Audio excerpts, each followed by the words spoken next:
Magandang gabi mga kaibigan ng Creepy Pinoy Stories. May isang kwento akong ibabahagi na siguradong magpapakilabot sa inyo. Isang gabi ng kasiyahan sa Quezon City ang nauwi sa isang nakakatakot na paglalakbay sa isang abandonadong ospital sa Intramuros. Ano kaya ang nangyari kina Carlo, Shirley at Dante nang harapin nila ang alamat ni Maria Labo? Abangan at samahan niyo akong tuklasin ang kanilang hindi malilimutang gabi. Magandang gabi po sa lahat ng mga tagapakinig ng kwentong kababalaghan. Ako po si Carlo at nais ko pong ibahagi sa inyo ang isang karanasan na hinding-hindi ko malilimutan. Nakatira kami sa Quezon City sa isang maliit na bahay na puno ng alaala. Lumaki ako kasama ang aking mga magulang at dalawang kapatid. Si Shirley at Dante ay mga matalik kong kaibigan mula pa noong high school. Madalas kaming magkita-kita tuwing weekends para mag-inuman at magkwentuhan. Isang gabi sa gitna ng aming kasiyahan may nangyari na nagbago sa aming lahat. Nasa sala kami, nagkakatuwaan at nag-iinuman ng San Miguel beer. Ang mga ilaw ng kalye ay nagbibigay ng kaunting liwanag laban sa dilim ng gabi at ang mga tunog ng mga tricycle ay naririnig sa labas. Habang nagkukwentuhan kami, napansin ko ang hindi maipaliwanag na tensyon sa pagitan ni Shirley at Dante. Hindi ko maiwasang makaramdam ng inggit sa kanilang tila malayang pamumuhay. Alam niyo ba ang alamat ni Maria Labo?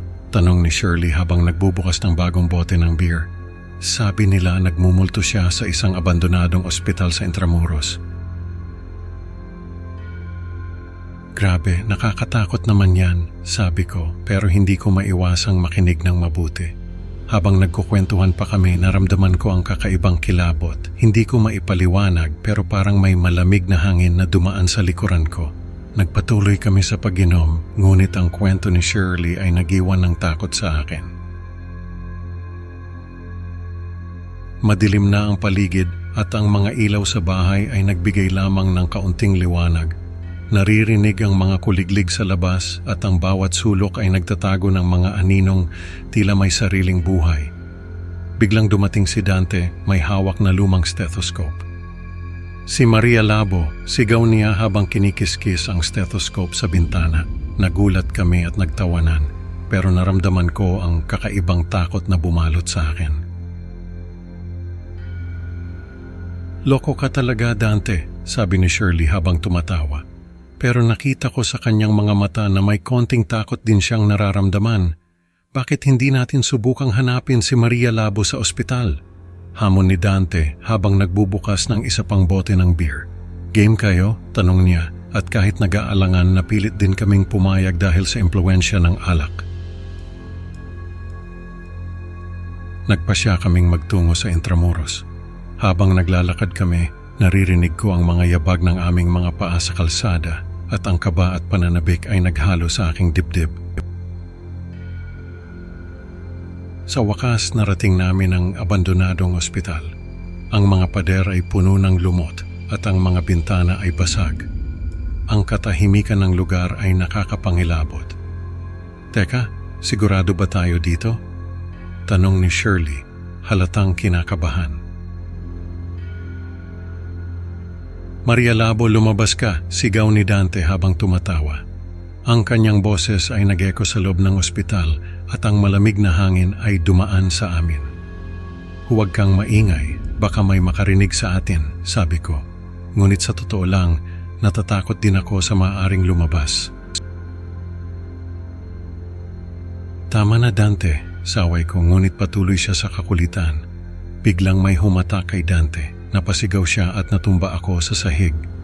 Sa aking harapan, nakita ko si Maria Labo. Ang kanyang mga mata ay nagliliyab. Sa takot, nagdasal ako ng taimtim. Tinulungan ako ni Shirley na makatayo at tumakbo kami palabas ng ospital. Hindi ko na inisip si Dante. Ang tanging nasa isip ko ay makatakas. Sa Jollibee sa Malate, naghintay kami hanggang sumikat ang araw. Hindi ko maalis sa isip ko ang nangyari sa ospital. Ang mga ilaw ng fast food chain ay nagbibigay ng kaunting ginhawa ngunit ang takot ay nananatili. Pag-uwi ko sa bahay, nagsimula akong magduda. Baka may kinalaman si Tito Renato kay Maria Labo. Ang mga alaala ng gabing iyon ay paulit-ulit sa aking isipan. Ano kaya kung tanungin ko si Tito Renato tungkol dito? Tanong ko sa sarili ko, ngunit natakot akong baka lalo lang lumala ang sitwasyon. Carlos, bakit parang balisa ka? Tanong ni Mama habang kumakain kami ng hapunan. Hindi ko masabi ang tunay na dahilan, kaya't umiling na lang ako. Isang araw, nakita ko ang isang lumang album ng pamilya. May larawan doon ng isang nawawalang kamag-anak. Ang kanyang mga mata ay may sinasabi at ang kanyang pagkawala ay nag-uugnay sa mga sinabi ni Maria Labo. Bakit pamilyar ang mukha niya? Tanong ko sa sarili ko habang tinititigan ang larawan. Carlos, okay ka lang ba? Tanong ni Mama nang makita niya akong nakatitig sa larawan. Oo, Ma. Nag-iisip lang, sagot ko. Ngunit hindi ko masabi ang tunay kong nararamdaman. Sino siya, Mama? Tanong ko habang tinitingnan ang larawan. Siya si Tio Ramon, matagal na siyang nawawala, sagot ni Mama. Ang mga katanungan ay nagdulot ng matinding pag-aalala sa akin. May alam ka ba tungkol sa pagkawala niya? Tanong ko ulit. Wala masyado, anak. Bigla na lang siyang nawala isang araw. Sagot ni Mama, halatang ayaw pag-usapan ng paksa. Nung gabing iyon, nagpasya akong iwasan na ang Intramuros. Hindi ko na muling nakita si Tito Renato sa parehong paraan. May kakaibang lihim ang kanyang mga mata. Carlos, bakit bigla kang naging tahimik? Tanong ni Papa habang nag-aaral ako sa sala. Hindi ko masabi ang tunay na dahilan, kaya't umiling na lang ako. Naging mas seryoso ako sa aking pag-aaral. Iniwasan ko na ang mga kwentong may kinalaman sa mga multo at alamat. Ang mga libro at notes ko ay naging aking sandigan. Ang mga magulang ko ay nagtaka sa biglaang pagbabago ng aking pag-uugali.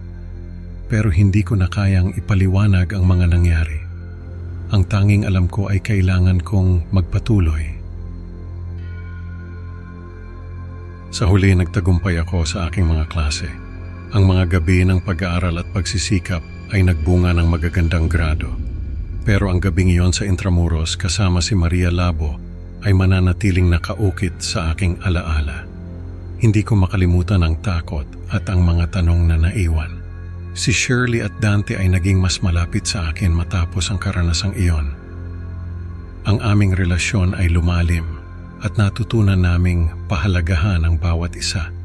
Naging mas maingat kami sa aming mga paglalakbay at sa mga alamat na aming pinag-uusapan. Ang mga kwento ng multo ay naging bahagi ng aming nakaraan, pero ang mga aral ay nananatili. Sa kabila ng lahat, natutunan ko na ang tunay na lakas ay nasa pagtanggap ng ating mga takot at pagkakaiba. Ang gabing iyon ay hindi malilimutan, pero ito rin ang nagbigay sa akin ng bagong pananaw sa buhay. Ang kwento natin ngayong gabi ay nagtuturo na hindi lahat ng alamat ay dapat subukan. Si Carlo, Shirley at Dante ay natuto na ang pag-usisa ay may kaakibat na panganib. Maraming salamat sa pakikinig, mga kaibigan. Huwag kalimutang mag-like at mag-subscribe para sa mas marami pang nakakatakot na kwento. Excited na akong makita kayo sa susunod na upload. Hanggang sa muli, mag-ingat kayo. Baka si Maria Labo ay nasa tabi-tabi lang.